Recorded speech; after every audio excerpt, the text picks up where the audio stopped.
Are you ready to turn heads? Luxury isn't just worn, it's experienced. Introducing a Layla Cara style and new up-and-coming designer collection where exclusive shoes and bags for men and women meets your feet. How about you take a handbag and wear it in style, where each piece is personally designed by Alayla Carroll herself and handcrafted from the finest material in Italy. Leather, smooth like butter, bold, timeless, distinctly you. Step into true elegance and make your mark with a Layla Cara style where confidence meets craftsmanship. Visit a Layla Cara style and experience the luxury of art that you wear. Welcome back to Improving Your Thoughts by Freeing Yourself. I'm your host, Alayla Carroll, and today's episode is titled, Why Should You Wait Until After 10 Dates Before Sex? Protecting your spirit, clarity, and commitment. Today's episode is one that may challenge you, stretch you, and even cause you to reflect on your past decisions. But it will also empower you to move differently moving forward. In today's episode, I am talking to both male and female born. So if you were born male, I'm talking to you. If you was born female, I am talking to you. We've talked about why you should wait until all 10 dates are completed. And that's what we're doing. We're going to talk about all these things. And we're going to talk about why it is important to wait until all 10 dates are completed and a clear decision has been made to commit before having sex. This is not about discipline. This is not about values. This is about spiritual health, emotional clarity, and your ability to make sound, life-altering decisions. That's what we're going to be talking about in this specific episode. So I want you to bear with me. We have a lot of grounds to cover. There's specific things I want to actually talk to you about. I do not want to rush it. So I want to take my time so you can get this information, because what I'm going to be giving to you is going to be one of the most valuable information that you will ever have for the rest of your life. And you might have to come back to this podcast and listen to this episode over and over again, which I do advise you to do that, because that will help you to get it in your spirit and keep it there without having to think about what did Alayla say about this and what did she say about that when it comes to waiting to have sex. No, you will just know it, okay? We live in a world that consistently tells us sex is casual. We see it on TV, we see it on the movies, we see it on the internet, social media, all these different places. We even talk about it amongst ourselves with our peers as if it's just no big deal. It's just one of those things to do because we do it because it feels good. We love the sensation that we get from it. And the world tells us to do it because it feels good, or to test the compatibility of who we are going to be so-called marrying in a long-term relationship with early. as well as follow your desires. And that is the reason why I made this podcast, this season, matter of fact, season 10, because of the fact that we're always following our desires and never really put into perspective that our desires are leading us wrong. That's why we end up with these heartbreaks, and our lives continue to repeat the same bad habits, and we're trying to figure out, why do I keep finding myself in this position, in this situation over and over again? Because of the fact that we're not learning from our mistakes. We just keep repeating them. But what if I told you sex is not casual? Every time you lie down with someone, you are not just sharing your body with them. You are exchanging energy, emotions, and spiritual weight. When you connect with someone sexually, you open a door, and through that door comes a lot of life-altering decisions and life pain. What you're doing, you are allowing their pain, their trauma, their confusion, their unresolved issues that they have, and their spiritual state of being to enter inside of you. And if that person is carrying chaos, you don't just witness it, you observe it. You observe it into your spirit and your body and into your cells. That's why some of you have walked away from relationships feeling drained, confused, emotionally attached to someone you know isn't right for you, and unable to think clearly because something was transferred into you. What was that, you say, that was transferred into you? Well, let me tell you. Spiritual confusion, which is called the spirit of confusion. God does not give us the spirit of confusion.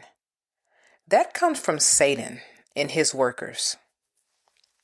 For God is not a God of disorder, but of peace, as in all the meetings of God's holy people. So, if you are feeling confused, please do not give your body to this person. If you can wait until marriage, that would be even better for you. So I want to talk about unclean attachments and spiritual clutter. Let's go deeper. So when I talk to you guys in this podcast, I'm going to go deep into the spiritual world. I'm going to talk about marriage.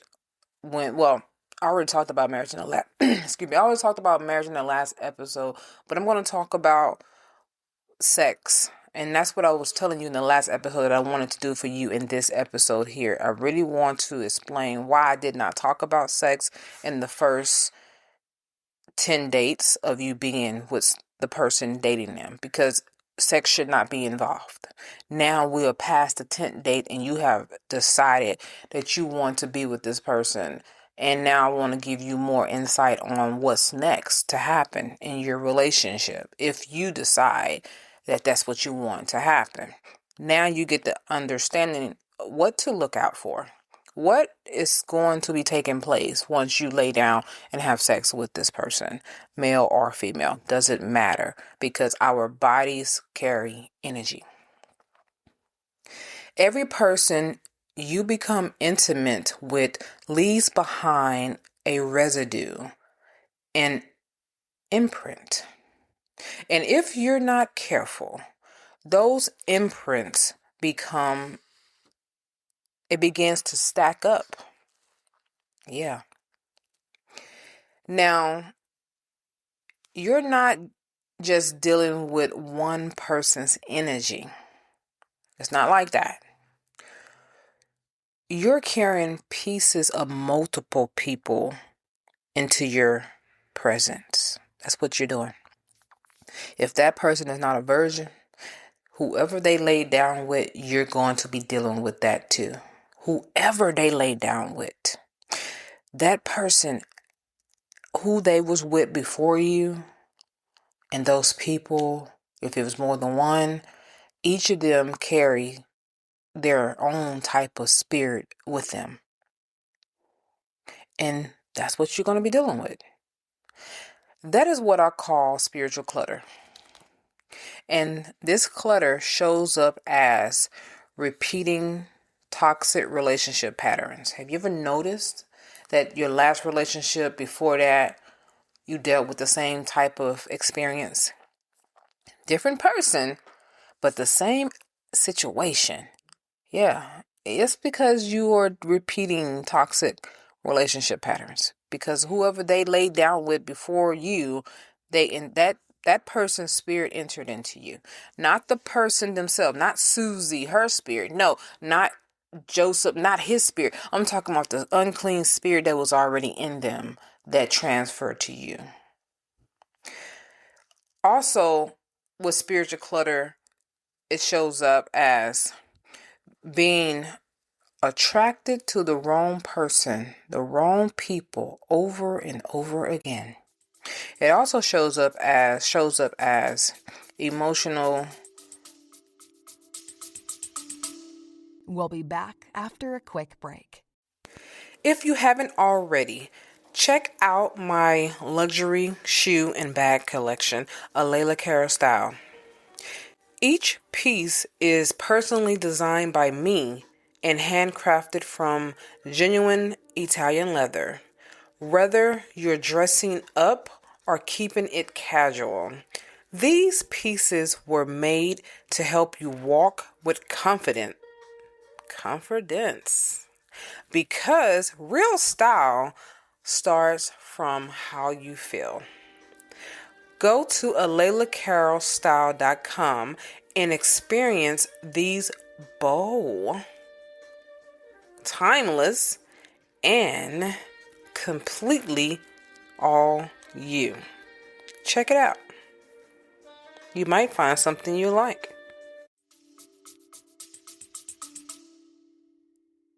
Instability when making decisions.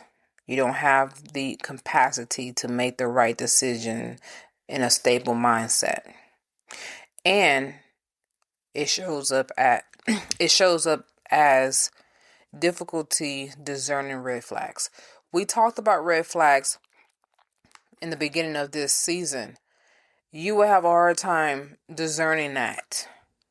What are those red flags? You would not really see them that often. When you see them, you will overlook them because you laid down and had sex with this person way too soon before you got the opportunity to witness that part of them.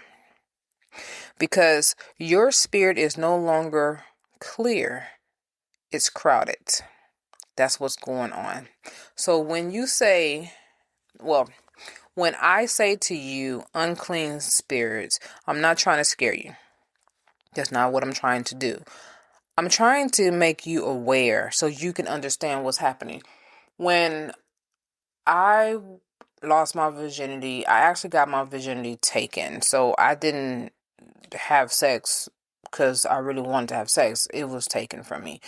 And everything that was going on with that person that I laid down, that actually, I don't even want to call it laid down with, because it wasn't something that I chose willingly to do. But the problem is that person, I felt the shift in me. I immediately felt myself wanting more sex. And I literally was actually doing it because of the fact that I didn't know how to say no. When someone approached me that liked me and I thought they was cute, that kind of stuff, I didn't know how to say no. I had a problem with telling the person no. But what I realized was when it was over with, I felt bad. I felt used. I felt manipulated. I felt unclean. And I would run every time I saw the person again. I would run the opposite way because I didn't want them to try me again. And I remember I got to a point in my life where I was telling myself, this will not happen to me again. I will not continue this path. I won't let myself keep going down this same situation. When I don't want it, I just don't want it. Even if I have to get mad about it, then that's what I'm going to do. Because I have to find my strength somewhere in being able to say, no, I don't want to have sex. No. So I got to that point in my life that I was able to do that. And when I got to that point, I felt better about myself. I felt stronger. I felt more empowered. And it helped me to see things differently. So this is one of the ways I was able to do and stick with it. I would tell myself, before you lay down and have sex with this person, what's going to happen afterwards when it's over with? Will you feel happy about it? Or Layla, would you be proud of yourself? Or would you be hurt that you did it and knowing that you should have waited? And I would answer those questions. I would say, I'm not really ready to have sex. I think I'm going to keep saying no. And if I found myself being weak, oh yeah, I had those moments. When I found myself being weak, then I just won't go around that person. It's like, let's cancel whatever plans we had. Let's me tell them, hey, something came up. And keep canceling until I have the strength to say, okay. And then I even got to a point where I would flat out in the beginning, before I even go out with the person, and say to them, we're not having sex, so don't even try me.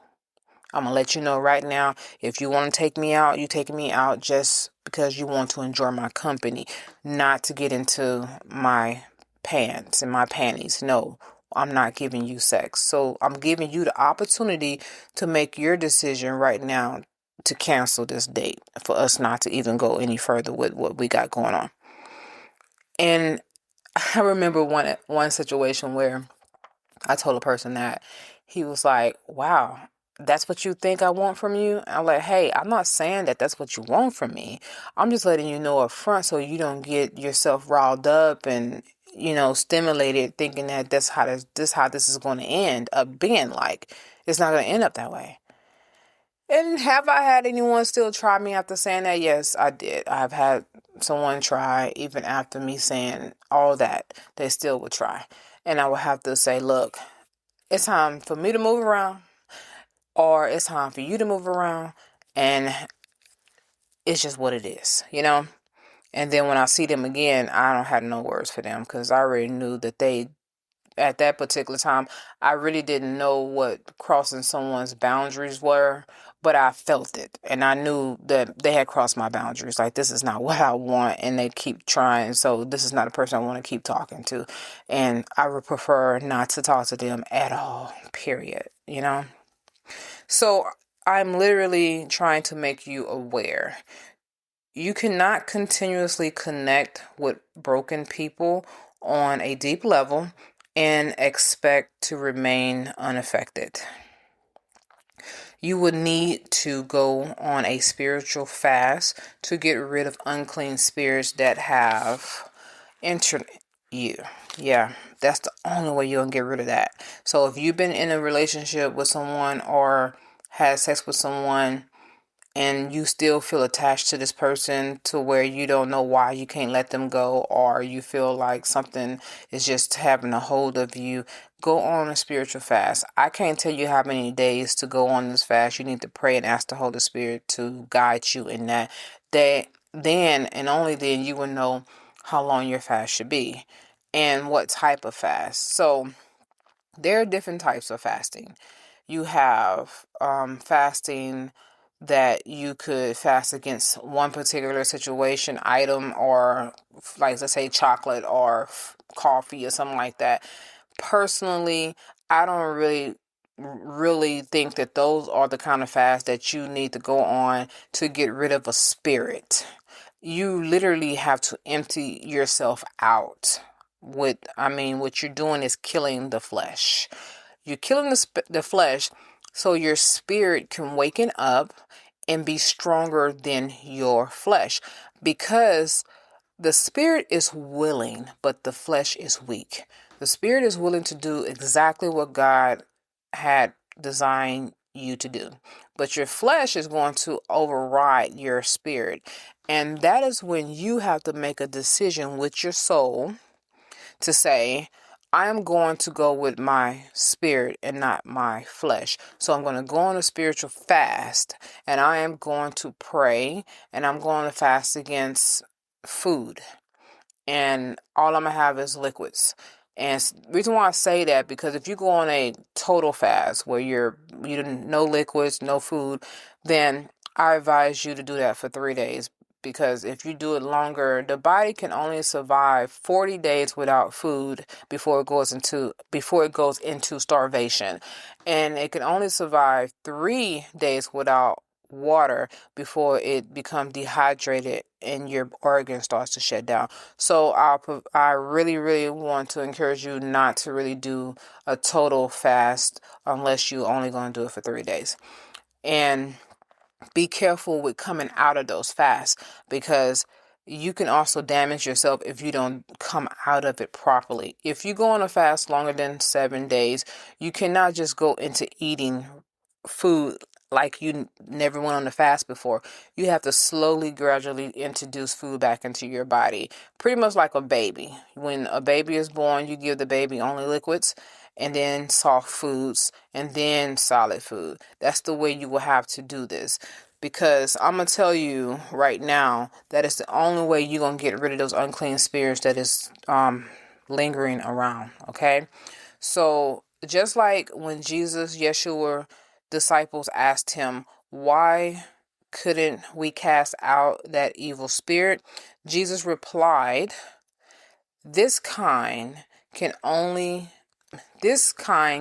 be cast out only by prayer and fasting.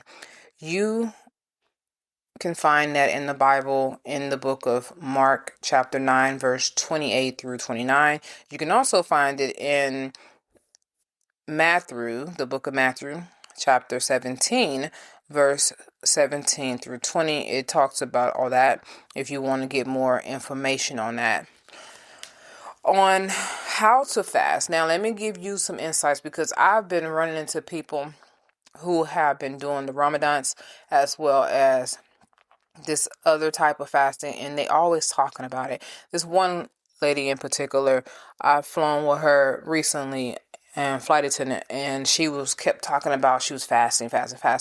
And I'm sitting here like thinking to myself, I ain't said nothing to her. I just started in my mind, and I said, why is she telling people she's fasting? Because if she's looking for God to reward her in her fasting, she's not going to get her reward, because she got her reward already because of how she keeps telling people she's fasting. It's almost like she want to be praised for her fasting by others. That's what you do not do. Do not tell no one you're fasting. You must do this secretly. Only way another person should know that you're fasting if they join in on your fast with you. If they're not joining in on your fast, they should not know that you're fasting. Simply just say, I'm not hungry. It's that simple. Even if you are hungry, say, I'm not hungry. Because what's going to happen is that eventually you won't be hungry. Read the Bible when you are hungry or feeling that hunger pain, and those hunger pains will go away. Also, do some praise and worship music during the time of your fasting, and that hunger pain will go away. How do I know? I do it on a regular. This is what I do. Now, I'm telling you too, God will honor your fast if you do it right. Do it in secret. God sees what you do in secret, and he will reward you in secret. That's also in the book of Matthew, where it talks about fasting. I think that's Matthew chapter 6 or something like that. It tells you about how to fast and when you fast. Anoint your head with oil and clean your face. Go ahead and do your hair. put your makeup on, put on clean clothes, take a shower. Yes, it does. That's what Jesus told everyone to do. Take a shower. Matter of fact, don't let no one even be able to tell. They can't even tell that you're fasting. Don't look like the hypocrites. Like the hypocrites, what they do. They want to tear their clothes up, be funky, and yell out in the streets saying, "Hey, I'm fasting." Like, come on. Just so they can be praised by others. That is what you don't want to do. I'm literally trying to help you to do this so you can get these unclean spirits off of you, okay? And that way you would be able to discern and choose wisely who you are going to date. If you are not dating at this time and you have listened to all of season 10 and you're right now at this point right now, before you even get started with dating, go on a fast. That way you can have nothing but spiritual discernment the entire time while you are dating. And you will have the strength of God behind you to help you make the right decisions. Because now we're going to talk about sex clouds your judgment. Let's talk about that. Okay, so let's talk about something very real: decision making. One of the biggest mistakes people make while dating is becoming sexually involved too early. Why? Why is that? Because sex creates a false sense of connection. You start to feel we're closer than we actually are, but that is not true. That's something else that's pulling y'all closer. That's that unclean spirit. You also start to feel they understand me. No, they don't. They do not understand you. Matter of fact, you don't even understand them. Now the confusion has begun. And you start to feel, maybe I should overlook that red flag that I just saw. No, you should not. Because when you overlook that red flag, it's going to repeat itself. And it's going to continue to repeat itself to the point where you're going to be hoping you would have not ignored it earlier when it first showed up. Sex releases bonding hormones and emotional ties that tricks your mind into believing this must be right. No, it's not right, baby. It's not right. Even when everything else is telling you it's wrong. So, now instead of evaluating the relationship logically, you're making decision emotionally and spiritually entangled. That's what's going on with you when you have sex too soon. That's how people stay in relationships too long.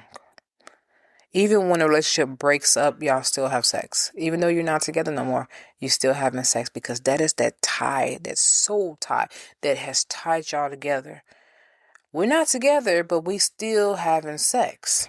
That says a lot.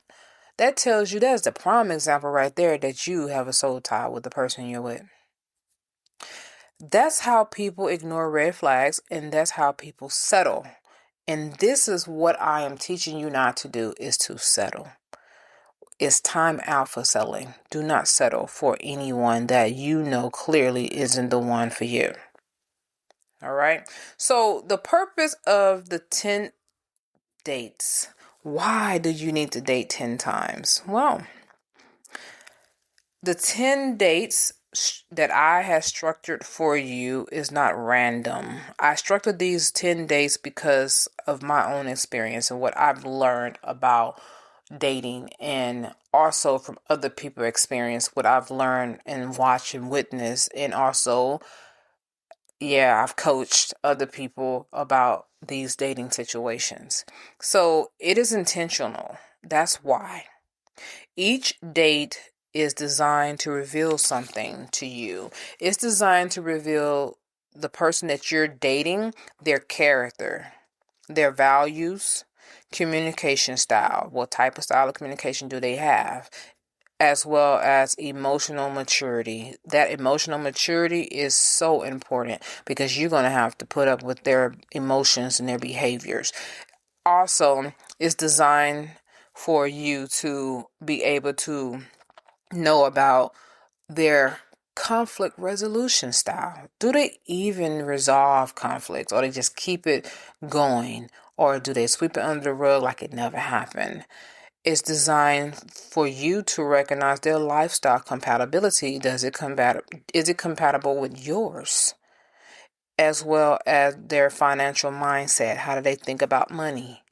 It's designed for their family dynamic, for you to meet their families and for them to meet yours. And that way they can see things about you, and you can see things about them where you can figure out, can we mash together? Can we merge our families together?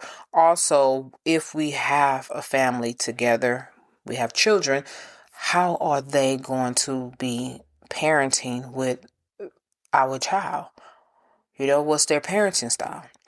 And it's designed to know about their faith and beliefs as well as long-term visions. Do they even visualize y'all two getting married?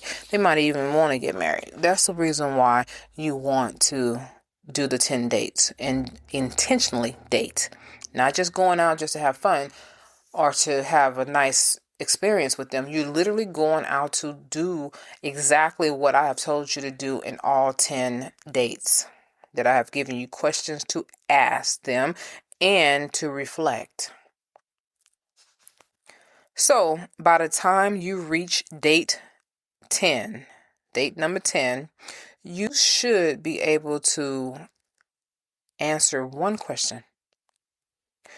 Is this someone I should commit to or walk away from? Yes, that's the question that you're going to be asking yourself on date number 10. Actually, right after date number 10, but you can do it while you're together on date number 10 and make that decision. But here's the key. If you introduce sex before that decision is made, you contaminate that process. That's exactly what you did. Now your evaluation is no longer pure. It's influenced. And influenced decisions lead to misalignment commitment. I'm giving you some good stuff here. Like, seriously, I wish I had all this stuff before. But I had to go through all the stuff I went through in order to give you this. I had to experience these things. So I'm happy that I was conflicted, because without the confliction, I would never be able to grow in this area to teach you guys. God used what was meant to harm me to use it for my good to help you guys. And I am doing that. Okay. So let's talk about waiting. Why waiting is important. Waiting protects your power. Waiting is not punishment. Waiting is protection. When you choose to wait, you protect your clarity, you protect your emotional stability, you protect your spiritual well-being, and you protect your ability to walk away if needed. Because you are not tied to that person, you are observing them. You are not attached to that person. You are discerning them. You are not entangled with that person. You are deciding if you should be with this person. And let me tell you something powerful. A person who is truly aligned with you will respect your decision to wait. Anyone who pressures you, rushes you, or even try to convince you otherwise not to wait, hey, they have already revealed they are not the one for you. So I want to talk a little bit more about why you should wait and go through these 10 dates. Now, you can go even longer than 10 dates. I just want you to get through the first 10 without sex. That gives you the opportunity to see everything you need to see about this person if you want to have sex with this person. Or you could wait until you see all 4 seasons of the person that I have given to you. Know them in all 4 personality seasons as well. And that gives you the opportunity to say, ooh, this person's unstable, or okay, they are exactly who I need to be with. And then you make your decision based on that. Or you can be celibate and wait into marriage. And if you are a virgin, I really advise you to keep your virginity, because that is the most beautiful, sacred thing that you can ever have. I wish that I could say that I was a virgin when I got married. If I can do life over, that would be the one thing that I would do. I always say I would go back to age 13, to that night, and I would have never went over to that person's house. I wish I would have took my ass home. That is what I always tell myself, and I've been telling myself that since it happened. But then now I'm a lot more mature and I'm past it. Like, I don't even let that haunt me anymore, because I've talked about it and I got it out, and I was able to share what happened to me that night. Because I held that situation in, that experience with me getting my virginity taken. I held that in for 25 years. I didn't tell nobody about it. I kept it to myself. I was ashamed. But I'm telling you, now I'm able to give you more insight on what's going on, because I really believe too, if that wouldn't have happened to me and I would have been able to get the help that I needed, if I would have told somebody, I could have gotten the help that I needed, and I wouldn't have been so fast, because I became a fast, hot girl after that situation. I did. And even though I was fast and hot, I still was trying to hide it. I wasn't open in the open with it. You wouldn't have known. I was very quiet and sneaky. So I learned that caused me pain throughout the years of my life, when I had to deal with infertility issues, not being able to get pregnant, all those things. I dealt with a lot of hiding that stuff. So all because I didn't tell what happened to me, and I wish I would have. Now, everybody's experience is differently, but I'm just giving you mine's. And that leads me to talk about the reality of unplanned children. That's another reason why you want to not give yourself so soon to a person that you haven't even evaluated long enough to get to know. Now let's talk about something real that many people avoid discussing until it's too late. Until that stick turns blue, that line shows up, or that plus signs, or the digital. Pregnant. Yeah. Unplanned children. When you introduce sex too early in a relationship, you are also introducing the possibility of creating life with someone you barely know, or you don't know at all, really. And here's the truth. A child does not just connect two people in a moment. No, not for just a moment. It connects them for life. Yeah, you get pregnant, or you get someone pregnant, you are connected to that person for the rest of your life. My mom used to always tell me, then you got to deal with 18 years dealing with this person. That's not true. It's not true. It's a lifetime. Because when I look at my mom and my dad to this day, my mother was 16 years old when she got pregnant with my brother, and she was 18 when she got pregnant with me. She married my dad, and then they divorced. Even though they're a divorce, you cannot tell me that they are not connected, because they're connected with me, through me, and they're connected through my brother, and now they're connected through my son, which is their grandchild. Like, come on, they're connected. And my son, I adopted him from my brother. He's my brother's biological child.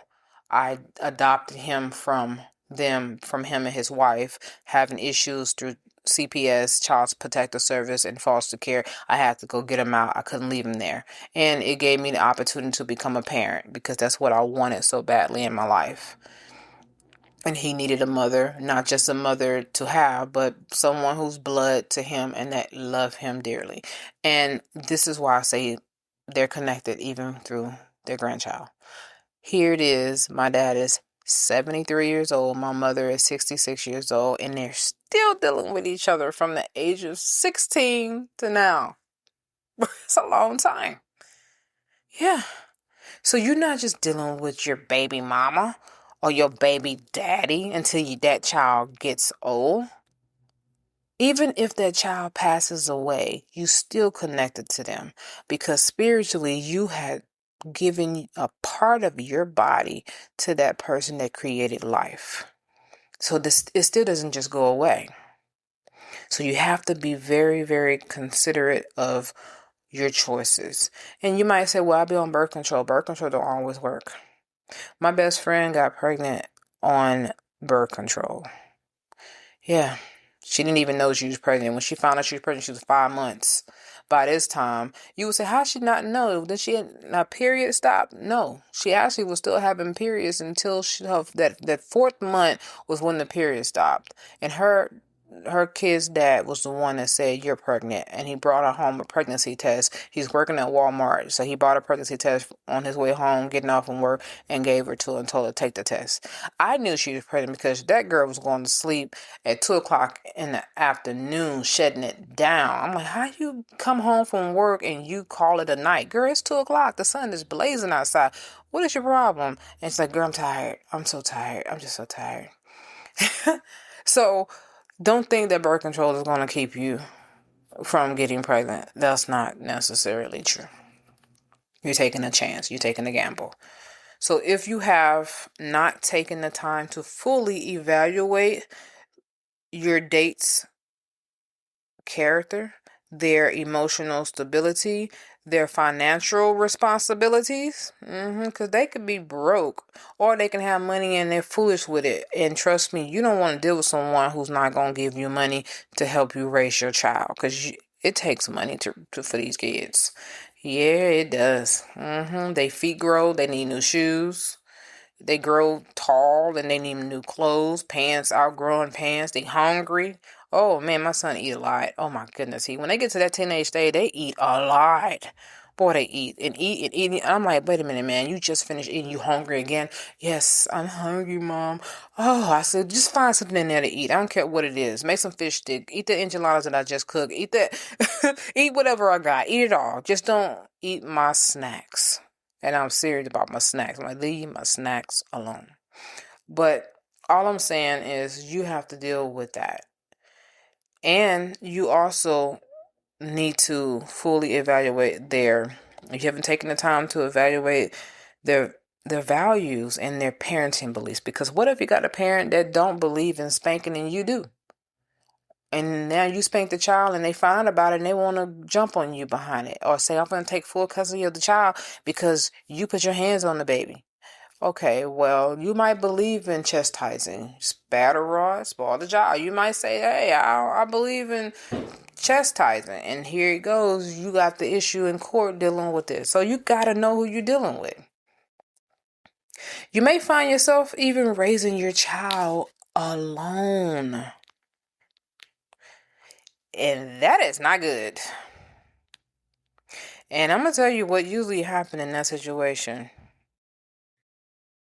You might find yourself, if you find yourself raising a child alone, that's not easy. Even if you might say to yourself, because I used to think like this, at least I ain't got to deal with the man.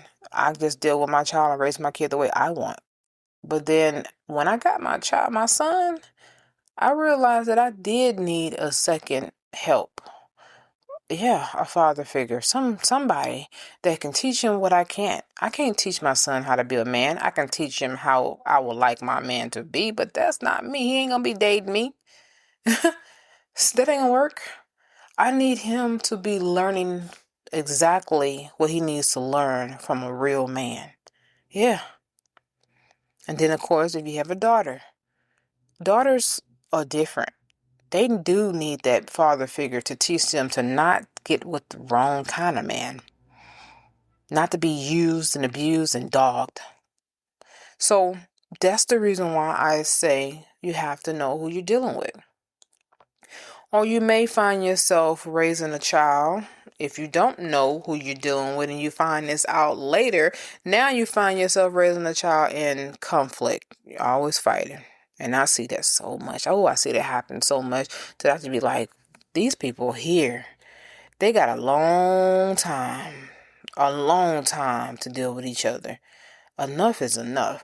When I was dating, I remember I used to always say, I'm not dating a guy who have a child that's under the age of 5, because that was beginning stage was always the worst stage for a new parent, because the mother still want to be with the man, or the man still want to be with the mother, and they will be lying and sneaking around and doing things together. And then when I come in the equation, now the mother want to have a problem with me because she feel like I'm replacing her, and he's not telling her or putting her in her place about me, and now I got an issue with him. And I'm like, you know what, this is too much. And at that time, like, I don't have no kids, I don't have to deal with this, so I'll move on. And I made a rule: if the child is under 5 and these co-parenting haven't gotten themselves established, we not doing this. I remember this one guy, and I think I told this in one podcast, but I'm not sure if I did. But I remember this one guy I was dating. I liked him. He had a really good personality and everything. The only problem that I had with him was that he did not know how to be the type of parent that taught his daughter boundaries, and that she was a child and needed to stay in a child's place. He didn't know how to do that. I remember the very first encounter that I had with his daughter. I was at his house and I went into the restroom. He asked me to stay at his house for while he go pick up his daughter. I think his mom had called him and say, "Hey, I need you to come pick her up. I got to go somewhere."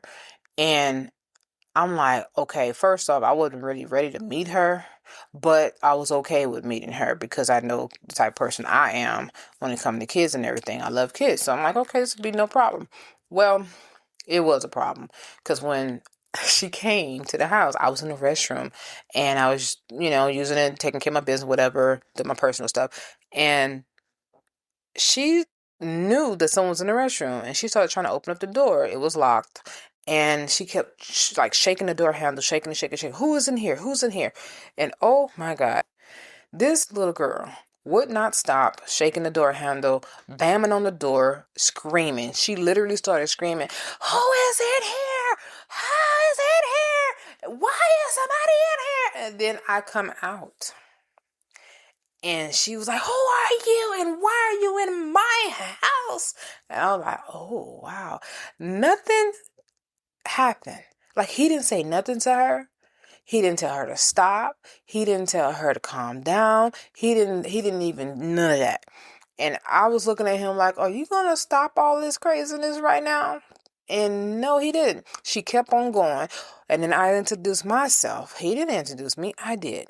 And I told her who I was. And she was like, "I don't want nobody in my house." Girl, you are, I think, how old was this little girl at the time? I think she was 9 or 10. I know she wasn't 12 yet.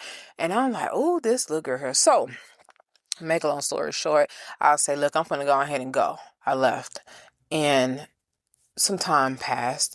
And like I said, I liked him. His personality was great. He had his head on straight. Financial situation was great. I mean, could I have seen myself with him? The answer is yes, I could have. But it was that little girl that made me think twice. And then I remember him calling me up and apologizing, saying, "I'm so sorry, my daughter, she's just not used to seeing another woman. She only used to her mother." Now, I asked, "Where's her mother at?" He told me, "I'm raising her by myself. My mother helped me, so I am a single dad." And I was like, "Okay, where's her mother at?" I'm asking again, "Where's her mother at?" He said, "Oh, she's locked up. She got locked up." He started to go and tell me what happened and why she went to prison and all that stuff. And I was like, okay, now I know I don't have to deal with the baby mama, but still, this little girl. And then he's like, "I just let her just have her way because I know it's hard for her not having her mother." That kind of softened me up a little bit, But I said, I'm going to give him another chance and see maybe if we meet on a better level with this little girl, maybe she will be better off with meeting me in a different level. So he invited me to come back over, but this time come to his mother's house. So I did go to the mother's house. The little girl's there with her and her cousin, and it was his mom and and some more other people that was there, and then him. So now I'm meeting the family is what I'm trying to say. So when I get there, I'm being me, polite, and just no tripping, none of that, because I don't do that no way. But I meet the family and they introducing themselves and all that stuff. And I remember us going into the den, where the entertainment room where the TV and everything is at. And I sat on the sofa. I sat on the sofa. Keep in mind, I sat on the sofa. Okay. And then he came and sat right next to me, like touching my leg with his leg. And immediately when he did that, that little girl, his daughter, came running towards him and pushed him over and squeezed her little tiny body in the middle of us and sat in between us the whole time. And I'm thinking like, okay, you're not going to say nothing. You're just going to let this happen. Didn't say anything. I'm still thinking to myself, you're just going to let this happen. You're not going to say anything. Wow, this is not going to work out. And I'm literally thinking to myself, this is not going to work out. If he don't get control of this child, she would be the reason why we don't make it. Because my parenting style is that children do not belong in adults' conversation. It's just what I feel. Now, if the adults are talking about something that is educational, that's different. But you literally got this child right here while we're discussing possibility of us. I'm not liking this. So I got uncomfortable, but I slid over just to give some room, and then here her cousin comes walking in the room. The little girl cousin is about the same age as her, about 10, 11, somewhere up in there. And she said, hey, come here, come sit here with us. And then put her little cousin in the middle of us. I already knew what the little girl was doing. I knew she was causing division. That's what she was doing. She's creating division. And I was like, dang, this man here don't have a problem with this. And he just allowed it. And I said, okay, he have soft parenting. And at this time, I didn't even know what soft parenting was, but that's exactly what was going on. And I said, okay, this ain't gonna work out. I'm gonna have to figure out another way with him. And how about I just take a pause? And I told him, look, I'm ready to go. I'm gonna go ahead and go home. And he was like, no, you don't have to leave so soon. I was like, no, I think it's appropriate to leave right now. It's apparently that your daughter don't want me with you. I can see this. And he was like, no, don't let my daughter be the reason why we don't talk. I say, you are letting your daughter be the reason why we're not going to continue to talk. So, of course, I left. And some months passed. And he ended up calling me up again. And he was like trying to say, hey, I got to talk to my daughter. And I straightened her out. And I'm thinking like, yeah, right. You ain't straightening her out. You just really trying it. But I'm cool. And then I got to a point where I stopped going over to his house. I started having him come to my house. And I said, how about you just come to my house? And I lived by myself at this time. So I was like, hey, come over to me, or whatever.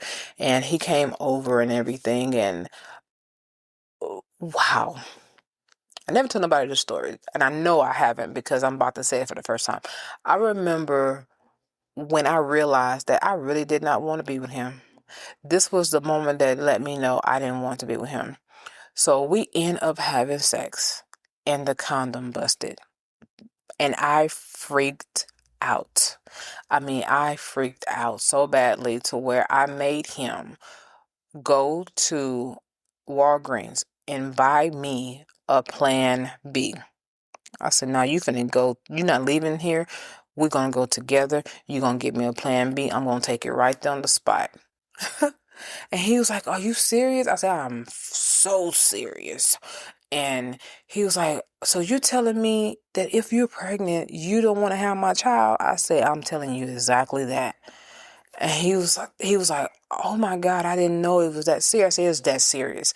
I said, look, I'm going to be honest with you. Your parenting style isn't the same as mine. You and I will clash when it comes to that. I will have a problem with children all up in grown folks' business, and you don't have a problem with that. You don't see that. You and I will bump heads. I'm not saying you're not a good dad, because what I witnessed with you, you are, but you got an issue that I can't do. I wasn't raised that way. The way I was raised was to, hey, kids go outside and play, go find something to do, and adults have their conversations. If a child want to know what's going on with an adult, you better be sneaking to figure it out, but you better not be sitting right there with them. And your kid ain't the fact that she's like right there with us, she's pushing it. Like, she pushed me out the way. She didn't just slide me out the way. She pushed you, and then she pushed me and squeezed herself in, and you said nothing. And the first encounter we had, that screaming, that banging on the door, like she trying to break the door down, you didn't say nothing. That was the impression that I have, and that's the impression I'm going to stay with. So, yes, he and I went to Walgreens, got the Plan B. I took it right in front of him, and that was the end of us. I didn't want to deal with him no more. And now, to this day, he's married. I congratulated him on his marriage. I was so happy to see him that because he deserves somebody. The girl, his daughter, grown now. So, hey, she ain't got to deal with all that. But I didn't have the patience for that. I just didn't. And hey, it's to each his own, but you definitely got to be careful, because if you find yourself raising a child, you can find yourself raising a child in conflict, instability, misalignment, loss of money, or even pure hell. Yeah. So I say to people, before you have gotten pregnant, you made a conscious decision to get pregnant. Yeah, you did, because it's a process that you have to go through in order for that to happen. Unless you have gotten raped, that's a different story, different scenario, and that's not your fault. But if it's a decision that you made to lay down to have sex, you made a decision to get pregnant too. Now, your decision is no longer just about you when you have this child. It affects an innocent life. So waiting until after 10 dates and after clear commitment gives you the opportunity to ask. This is to ask yourself, is this someone I am willing to be permanently connected to if a child enters the picture? Because once that happens, there is no casual separation. You cannot just separate and go your separate ways. No, there is only co-parenting, unless they decide to sign their rights away, and people are starting to do that lately. There's also responsibility on your part, and it's also responsibility on their part too. And long life tied. You are tied together for the rest of your life. And you might say, well, my child and the kid dad or mother is dead. Then that's a different situation. But I'm talking about while they're alive. And your child, you might say, hey, my child don't even need the other parent. But when they get grown, they might start looking for them. And now they brought them back into your life. Here it is 30 years later, and they got this person back in your life. Like I said, lifelong decision that you're going to have to deal with. Now, what about the other issue that sex brings? Yeah. You need to learn that the reason why you want to wait before having sex is because you want to start protecting yourself from sexual transmitted diseases, infections, those type of things. So let's talk about your physical health. Every time you become intimate with someone, you're not just connecting to them. That's not what you're doing. You are connecting to everyone they have been with before you. And what that comes with is real risk. You're risking your life. Sexually transmitted diseases can it can impact your long-term health. Yeah, you get diseases that you cannot get rid of. It also can impact your effects of fertility. That's what happened with me.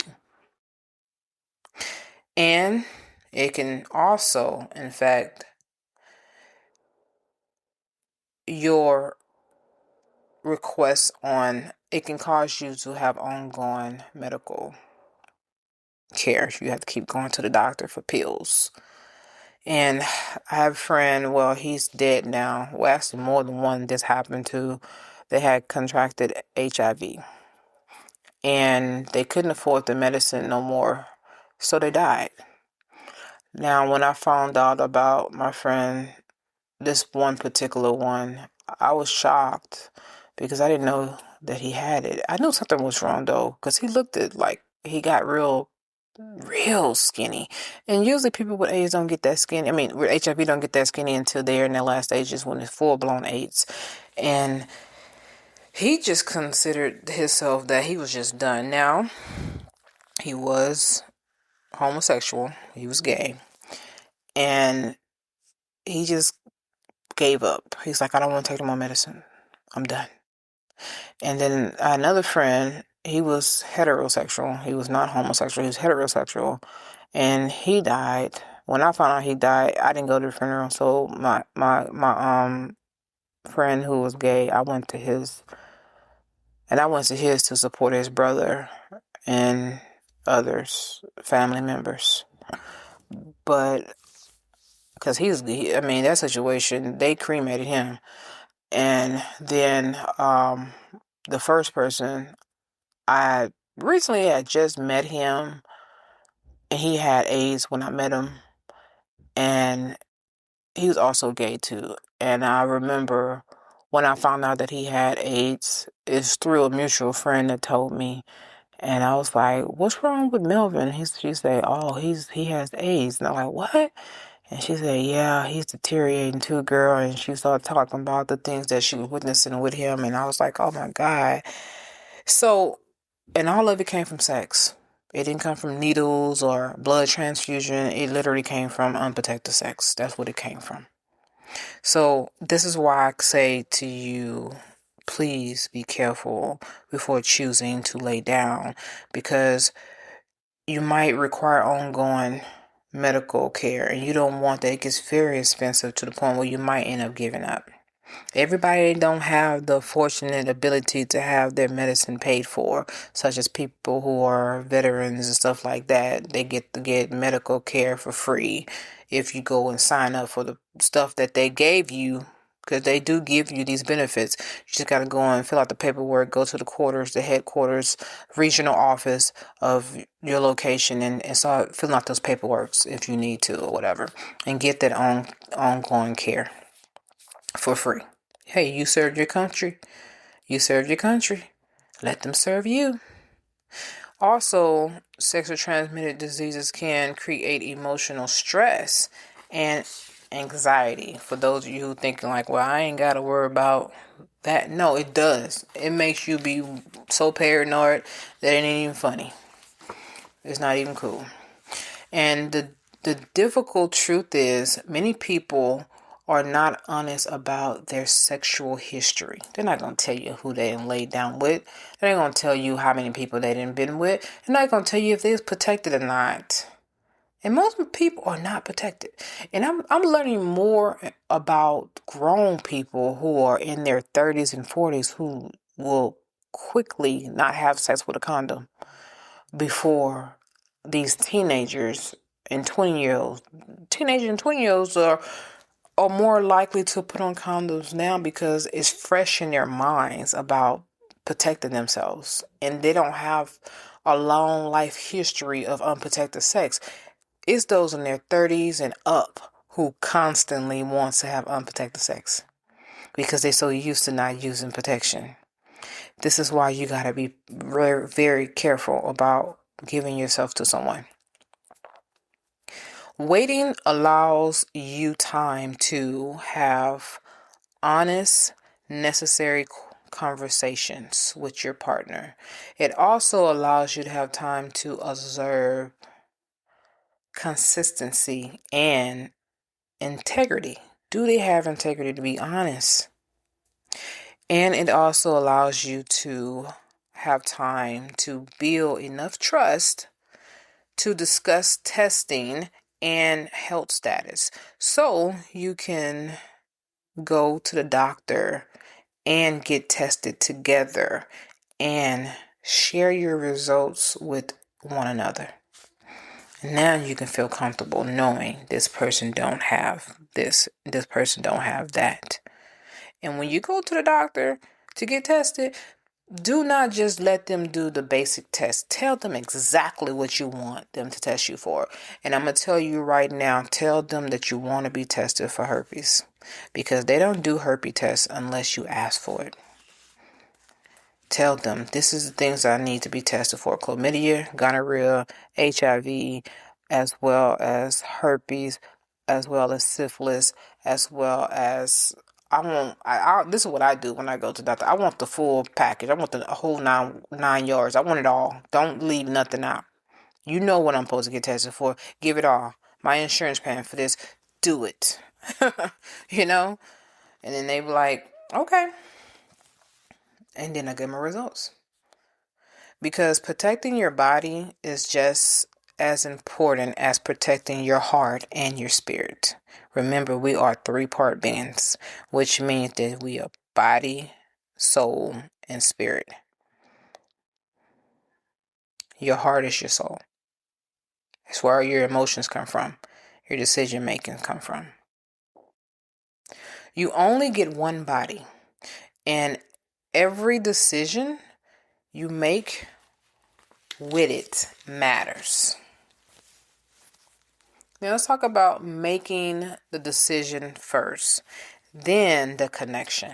So this is what I've learned about myself. When I make up my mind before I even go on a date about what I'm not going to do, then I don't do it. It's not easy when I go on a date confused or unsure. But when I go on a date sure about what I want and what I don't want, I don't even have to negotiate with myself about letting something happen that shouldn't have happened. Sex should not be used to determine compatibility. It should be a result of commitment, alignment, and clarity. After 10 dates, after the conversations, after the observation, after the discernment, you make your decision. Yes, I see a future with this person. No, this is not aligned with me. That's what you do. Yes or no. And only when that decision is made together, the two of you have to make the decision, okay? Because you might say yeah, and they might say nah, I'm not feeling her. I'm not feeling him. And you're like, damn, I really do see a future with you though. No, only when the decision is made together should you consider moving into the next level of intimacy. Because now it's not confusion. It's not curiosity, trying to wonder what's going on, what it's going to be like. No, it's not even emotional impulse. What it is that it's intentional connection. Y'all connected intentionally with you making sure that you did not rush. You took your time. So we're going to go ahead and close this out. What I want to say to you in closing is, I want you to hear me clearly. You deserve a relationship built on clarity, not confusion.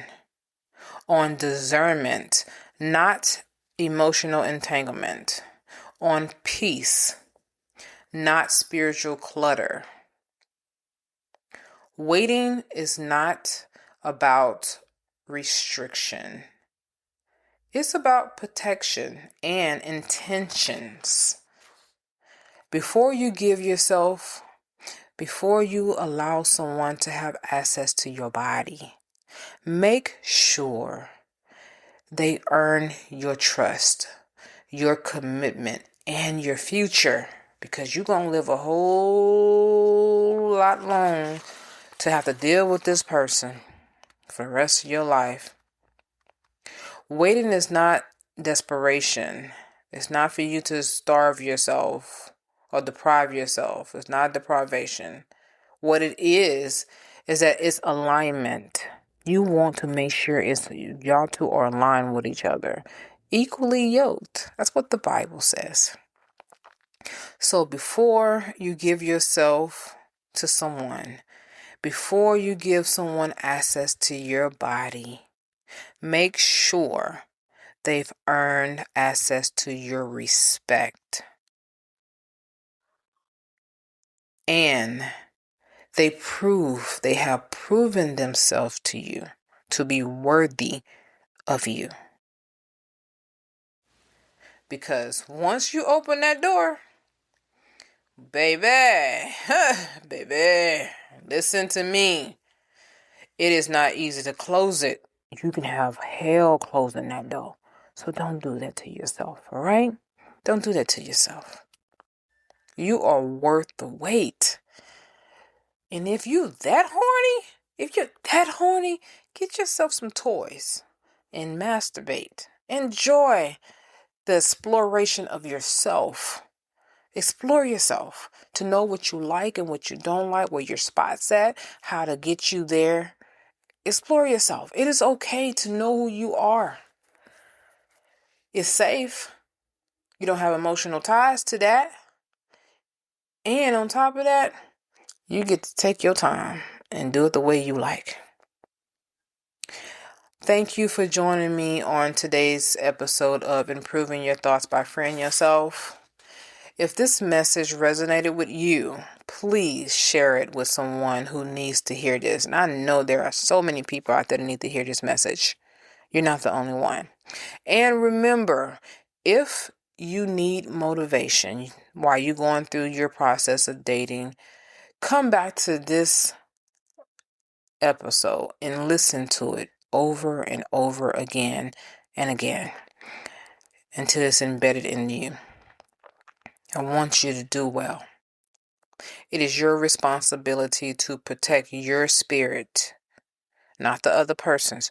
It's your responsibility to protect your spirit and to guard your clarity. You're the one that's responsible for your own clarity.